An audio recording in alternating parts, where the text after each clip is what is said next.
Hi hello friends, welcome back to my channel Chepuri Swapna creations. అందరూ ఎలా ఉన్నారు? నేనైతే చాలా బాగున్నానండి. మీరు కూడా బాగుండాలని కోరుకుంటున్నాను. ఈరోజు మనం చేసుకోబోయే రెసిపీ వచ్చేసి దొండకాయలతో పచ్చడి, అది కూడా పండిన దొండకాయలతో. చూడండి, నేను మార్కెట్కి నుంచి దొండకాయలు తెచ్చాను. ఇవి చూస్తే ఇలా పండి ఉన్నాయి. పండిన దొండకాయలతో పచ్చడి ఎలా చేయాలో చూసేద్దాం రండి.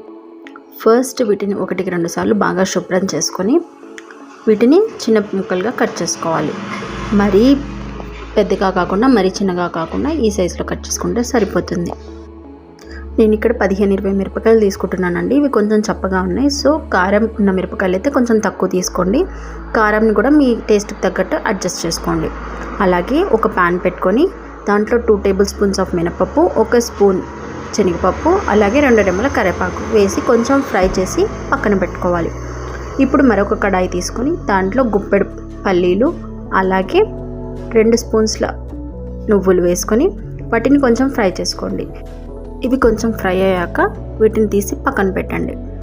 ఇప్పుడు అదే ప్యాన్లో 2 స్పూన్స్ ఆయిల్ వేసుకొని అలాగే మనం పక్కన తీసి పెట్టుకున్న పచ్చిమిర్చిని వేసుకొని కొంచెం ఫ్రై అవ్వనివ్వాలి. ఇలా ఫ్రై అవుతున్నప్పుడు అలాగే మనం ఒక 5-6 రెమ్మలు వెల్లుల్లిని కూడా యాడ్ చేసుకోవాలి. అలాగే 1 స్పూన్ జీలకర్ర కూడా వేసుకొని అది బాగా ఫ్రై అవ్వనివ్వాలి. ఈ కలర్లో వచ్చాక మనం కట్ చేసి పెట్టుకున్న దొండకాయలను వేసేసేయాలి. ఇవి ఎక్కువసేపు వేగాల్సిన అవసరం లేదండి. ఒక 5-10 మినిట్స్ వేగితే సరిపోతుంది. దీంట్లోకి కొంచెం చింతపండు కూడా వేసుకోండి. చిన్న ఉండ చింతపండు సరిపోతుంది. దీన్ని ఇలాగే వేసేసుకోవాలండి, నానబెట్టాల్సిన అవసరం లేదు. ఇలా ఒక 10 మినిట్స్ వాటిని బాగా మగ్గనిస్తే సరిపోతుందండి. ఫుల్గా ఉడకాల్సిన అవసరం లేదు. పచ్చిదనం అంతా పోయేలాగా చూసుకుంటే సరిపోతుంది. ఇది ఇలా అయిపోయిన తర్వాత దీంట్లోకి లాస్ట్లో మనం కొంచెం పసుపును యాడ్ చేసుకుందాం.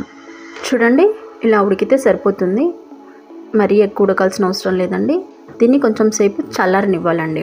ఈలోపు మనం ఏం చేద్దామంటే ఒక మిక్సీ గిన్నె తీసుకొని దాంట్లో మనం వేయించి పెట్టుకున్న పల్లీలు, నువ్వులను కూడా వేసేసి ఫస్ట్ డ్రైగా ఉన్న వాటిని ఒకసారి మిక్సీ పట్టేసుకోవాలి. అలాగే మినపప్పు, శనగపప్పు, కరివేపాకు, దాంతోపాటు దీంట్లో ఉన్న మిరపకాయలని కూడా దాంట్లోకి యాడ్ చేసేసుకొని మిక్సీకి పట్టేసుకుందాం.